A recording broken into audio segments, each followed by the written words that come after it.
Good evening and welcome to Horizonte, a show that takes a look at current issues through a Hispanic lens. I'm your host, Catherine Anaya. The border has been a sensitive topic for decades, with increasing calls for strong border security. A Tucson journalist is out with a new book that offers a different perspective in the ongoing border conversation.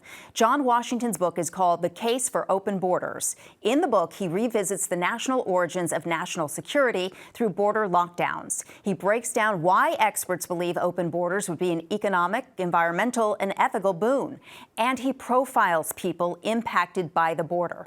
Joining me now to talk more about the book and how he makes his case for open borders is author John Washington. John, so good to see you. Thanks for having me. Thanks for joining us. So you've been covering the border for a very long time. Yeah. This book specifically focuses on the United States.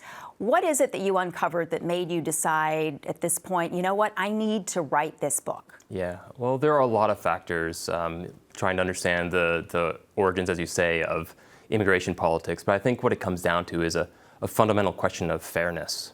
So right now, there's a lot of people in the world who have the right and can enjoy the right of freedom of movement. And there are another set of people who are denied that right. And right now, there are literally billions of people who are consigned to political instability, to persecution, to the onslaught of climate crises, to extreme poverty. And they are not granted that right to move. And if they try to do so, they can be subjected to blockades in the form of border walls, for example. They can be practically hunted down by armed guards. They can be imprisoned in immigration detention centers and sometimes held there for years, sometimes tortured, sometimes killed, and sometimes deported. And there is no other reason for that difference than where someone is born. I think society over the past century or so has taken strides to try to eliminate discrimination based on race, based on gender, sexuality. And yet there's another immutable characteristic that you are born with and that you cannot help at all, and yet denies you basic rights, and that is where you were born. And so, when I point that out to people, there's often a knee-jerk response saying, oh, well, if we were to open the doors any wider, then people would come in and they would, gobble up our resources, or they would take our jobs, or they would change our culture, commit more crimes. But actually, when you look at it, and when you look at the studies and you look at the evidence, all of those fears are unfounded. Well, let's talk about that, because there is, especially now, so much information out there when it comes to the border security. Of course, there are continued calls for stronger border security. Based on your reporting and your research that you've done, how much of what we are hearing is misinformation? There is such a disconnect between the reality along the world's borderlines. I live very close to the U.S.-Mexico border, and the way that it's talked about in the news, the way that the current national discourse is going. I think it has become just basically a political football, and we don't talk about the real impacts on human beings who are forced to either wait or are struggle to get over walls or find freedom or security. And I think that we have sort of dumbed down the conversation to such a degree that it no longer really reflects the actual reality on the ground. Well, I do want to talk about the human element. Yeah. Obviously, that's very important. But I first want to talk about the fact that in this book, you do make your case by dispelling some myths. Yeah.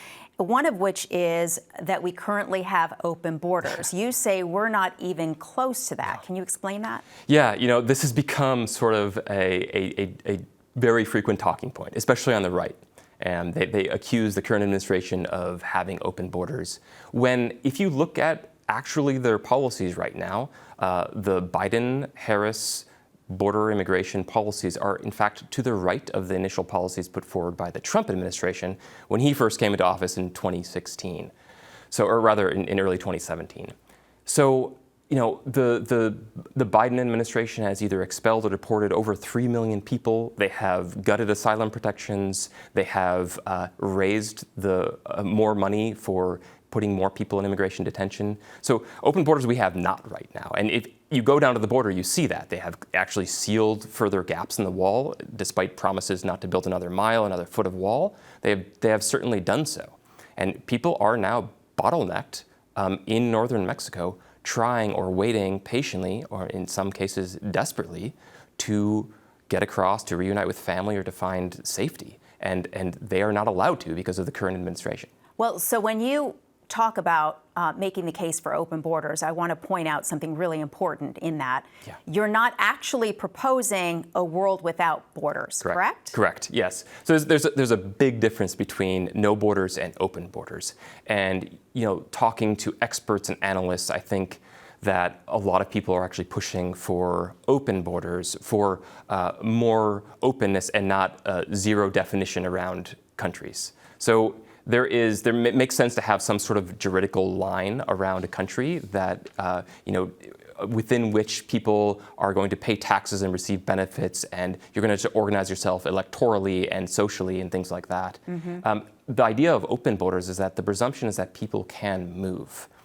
As human beings have been doing for all of history. It is just they must register or they must pass through ports of entry and things like that in order to move. It's much like moving from one jurisdiction in the United States to another. You cross a state line and you move to another city or state, and you have to go through a number of different processes and register to vote and go to the DMV. It's a bit of a headache, but the idea is that you can do it. Right. And I think that's what is proposed with this idea of open borders. So you talk about migration and the origins of migration, and that human movement has been happening forever. Yeah. And when you're trying to tell people that they can't move, obviously you have tremendous issues. So and we've seen that people are dying. It's traumatic for families. So what is your belief, or based on your research and your knowledge at this point? How do we approach this situation in a humane way? Yeah, so I think, despite the title of the book, I don't think this is actually an incendiary or radical proposal. One of the things I wanted to do is just remind people of what things used to look like in relatively recent history. So before the 1990s, for example, there was really no permanent infrastructure. There was very little permanent infrastructure along the U.S.-Mexico border. There wasn't much wall at all. We didn't have ICE, the Immigration and Customs Enforcement Agency, until 2003. So you don't have to go very far back to see a very different reality. And if you go back, just say 100 years, we didn't even have Border Patrol. It was a much more open sort of flow of people and goods. It wasn't completely open, but you really just can look very recently in history. And here's another number that I think a lot of people sort of forget. In the year 2000, there was about 12 border walls throughout the world. Today, that number, just a quarter of a century later, is in the 80s. Mm-hmm. So this is not something that is going back to a more open society. Is not going back into centuries past. It's going back into very recent history. We can do it. I mean, we lived and we had a nation for a long time without the sort of border infrastructure, the surveillance technology, the border guards, and this array of border detention centers that we have now. You profile people who are directly impacted by what's happening at the border in every chapter in your book.